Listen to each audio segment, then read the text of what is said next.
여러분 안녕하십니까? 여수 MBC 뉴스투데이입니다. 섬을 주제로 한 국제 행사인 2026 여수 세계 섬 박람회가 1년 앞으로 다가왔습니다. 이달 말부터는 행사장 조성 작업이 본격적으로 시작될 예정인데요. 박람회 준비 상황과 주요 콘텐츠, 성공 개최를 위한 전략을 문영철 기자가 전해드립니다. 섬의 가치를 새롭게 조명하기 위해 내년 9월 5일부터 2달 동안 열리는 여수세계 섬 박람회.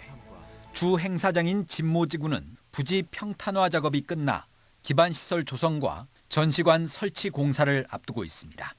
아마 이달 말 정도에는 이제 착공이 가능할 걸로 보고 공사 기간은 한 9개월 정도 예상하고 있습니다. 박람회의 핵심은 시설과 콘텐츠입니다. 주 행사장 중심부에는 박람회 랜드마크인 가로 세로 각각 40m, 높이 20m의 주제관이 들어섭니다. 피라미드 모양의 건물 외부를 LED로 구성해 박람회 주제 영상 등을 상영하고 내부에는 관람객을 에워싸는 영상 기술을 활용해 섬의 과거와 현재, 미래를 구현할 계획입니다.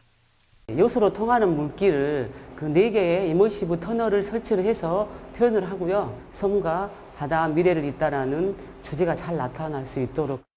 주제관을 제외한 나머지 전시관은 모두 7곳. 섬의 생태와 문화, 음식 등 각각의 테마에 맞춰 영상 상영과 전시 등 다양한 콘텐츠를 접목할 계획입니다. 부행사장인 계도와 금오도 엑스포장에서는 캠핑과 트레킹 등 섬을 직접 체험할 수 있는 다채로운 프로그램이 진행될 예정입니다.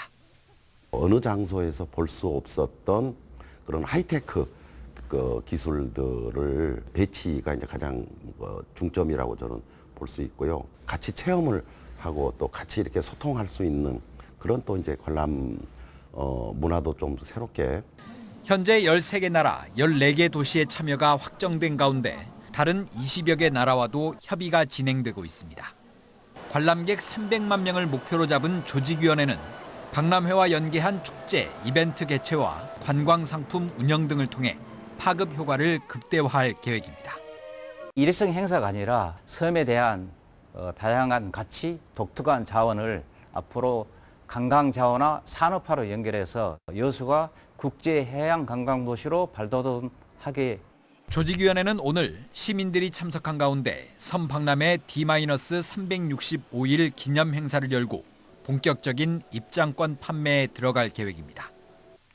MBC 뉴스 문형철입니다. 지난해 여수 국가산단 입주 기업들의 수출 실적과 지방세 납부액이 전년보다 감소한 것으로 나타났습니다. 여수시 여수산단 공동발전협의회에 따르면 지난해 여수 국가산단 입주 기업 300여 곳의 수출 실적은 319억 4천만 달러로 전년보다 3억 300만 달러 줄었고 지방세 납부액은 2023년 2,054억 원에서 지난해 1,106억 원으로 46% 감소했습니다. 또 공장장 협의회 회원사 38곳의 협력업체 수는 지난해 5,700여 곳으로 전년보다 960여 곳 늘었지만 외부 작업자 출입 인원은 77만 9천여 명 감소한 것으로 집계됐습니다. 순천시가 오는 12일 열리는 세계유산축전을 통해 지역경제 활성화에 나섭니다. 이번 축전에서는 유료 프로그램 참여자 1,500명을 대상으로 서남사와 순천만 인근 식당, 숙박업소에서 사용할 수 있는 쿠폰이 발행됩니다. 또 다양한 분야의 지역 예술인이 주요 공연자로 나서게 되며 개막식을 비롯한 12개 프로그램을 지역 업체가 맡아 수행합니다. 순천시는 이번 축전이 단순한 문화 행사를 넘어 지역 문화와 경제가 함께 성장하는 상생형 축제가 되도록 하겠다고 밝혔습니다. 여수의 한 새마을금고에서 발생한 이사장의 갑질 의혹 어제 전해드렸는데요. 이사장이 간부 시절부터 직원들에게 반복했던 폭언, 욕설에 피해자 중 일부는 신고도 해봤지만 당사자가 이사장이 되자 갑질을 참을 수밖에 없었다고 말했습니다. 최황지 기자입니다. 여수 모 새마을금고 이사장은 서류철, 빗자루로 직원들을 때리고 상습적인 욕설과 고성 등 폭행과 폭언을 해왔습니다. 하나만 시켜! 보통이나 들고 다니는 딱 맞는 사람이 새마을금고 사업보는데 여기 잘 안 되는 거예요. 제보 영상 배경과 증언 등을 종합한 결과 직원들은 10년 가까이 갑질 피해에 노출돼 온 것으로 확인됐습니다. 신고해도 처벌은 솜방망이에 그치면서 피해는 계속됐습니다. 지난 2022년 피해자 일부는 직장 내 괴롭힘을 중앙회에 제기했습니다. 하지만 당시 새마을금고 전무였던 이사장에게 내려진 처분은 경징계인 감봉 1개월. 자체 이사회에서 본인이 징계안에 도장을 찍는 등 셀프 징계했고 그마저도 이사장 출마를 위해 사직하면서 처벌을 피했습니다. 심리적으로 위축된 직원들이 고발을 망설이는 사이 이사장은 지금도 내부 고발자를 색출하거나 영상 제공자를 찾는 등 2차 가해를 하고 있는 거로 알려지고 있습니다. 복잡한 회의인데 자꾸 맨날 그런 것만 물어봐요. 뭐 영상 제보를 누가 했냐 뭐 이런 식으로만 계속 직원들한테 캐묻고 그러고 있어요. 직원들에게 계속되는 괴롭힘. 하지만 새마을금고 중앙회는 이사장에 대한 갑질 신고를 이미 3년 전에 받고서도 실제적인 조치는 취하지 않았습니다. 감독기관인 행정안전부 역시 중앙회의 조사 결과에 의존하면서 지역금고 비위에 대해 사실상 손을 놓고 있었다는 비판도 나옵니다. 행안부는 지역 새마을금고에 대해 감독과 징계 권한은 있지만 인력에는 한계가 있다며 관련 법에 따라 새마을금고 중앙회가 감독과 징계를 할 수 있게끔 규정돼 있다고 설명했습니다. 행안부와 중앙회가 감독 권한을 분산한 사이 대구 지역 새마을금고에선 직원들이 공금을 횡령하는 등 새마을금고 비위가 잇따르고 있습니다. 최근 대통령까지 나서 새마을금고 비리에 대해 부실한 감독을 직접 지적하고 나선 가운데 오랫동안 이어진 지역 금고의 비위가 새롭게 개선될지 관심이 높아지고 있습니다. MBC 뉴스 최양지입니다. 정부가 국정과제로 채택한 전남통합대학 국립의대 설립 시기를 앞당겨야 한다는 주장이 제기됐습니다. 김영록 전남지사와 김문수, 김원희 국회의원, 목포대와 순천대는 어제 공동 성명서를 통해 교육부가 전남도에서 건의해온 2027년이 아닌 2030년 개교를 제시한 것에 대해서 아쉬움이 크다며 설립 시기를 앞당긴 로드맵을 발표할 것을 강력히 촉구했습니다. 교육부는 지난달 인천에서 열린 더불어민주당 의원 워크숍 배부 자료를 통해 의사인력 양성 규모와 신설의대 배정 계획, 한국의학교육평가원의 예비인증 평가를 감안해 오는 2030년 3월 전남통합대학교 국립의대 개교를 제시했습니다. 광주 전남 관광업계가 정부의 무안국제공항 재개항에 대한 구체적이고 명확한 로드맵 제시를 촉구하고 나섰습니다. 이들은 어제 전남도 의회에서 기자회견을 열고 무안공항의 장기 폐쇄는 단순한 교통 불편이 아닌 생존이 달린 문제라며 이 같은 내용의 조기 개항 촉구 성명을 발표했습니다. 특히 유가족들의 상심을 헤아리며 고통을 감내해왔지만 사고 이후 6월까지 매출 손실액만 1,000억 원가량으로 추산됐고 그 액수가 계속 늘며 이제는 생존 한계에 봉착했다고 호소했습니다.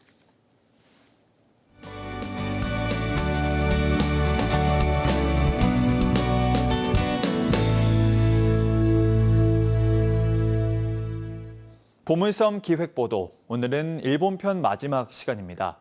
예술을 매개로 섬 재생에 성공한 사례에 이어 이번에는 농촌 관광지로 우뚝 선 섬, 쇼도시마의 이야기인데요. 김단비 기자입니다. 수천 그루의 올리브나무가 푸른 바다와 어우러져 이국적인 정취를 자아냅니다. 그리스풍의 건물들은 마치 유럽에 온 것 같은 착각을 일으킵니다. 일본의 지중해라 불리는 쇼도시마, 세토 내에 있는 섬 중에서 두 번째로 큰 섬입니다.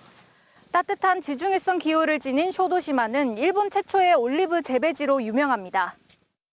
쇼도시마의 특산물 올리브로 만든 다양한 식품과 화장품은 농산물 가공과 관광을 연계한 6차 산업의 가능성을 보여줍니다.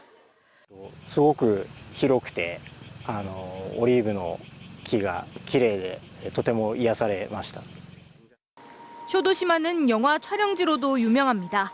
일본 고전 명작 중 하나이자 국민 영화인 24개의 눈동자를 찍은 영화마을이 위치해 있습니다. 영화 촬영 당시의 책상과 교실이 그대로 남아있어 어른들은 추억을 회상할 수 있고 젊은 층 사이에서는 SNS용 사진 촬영 장소로 인기입니다.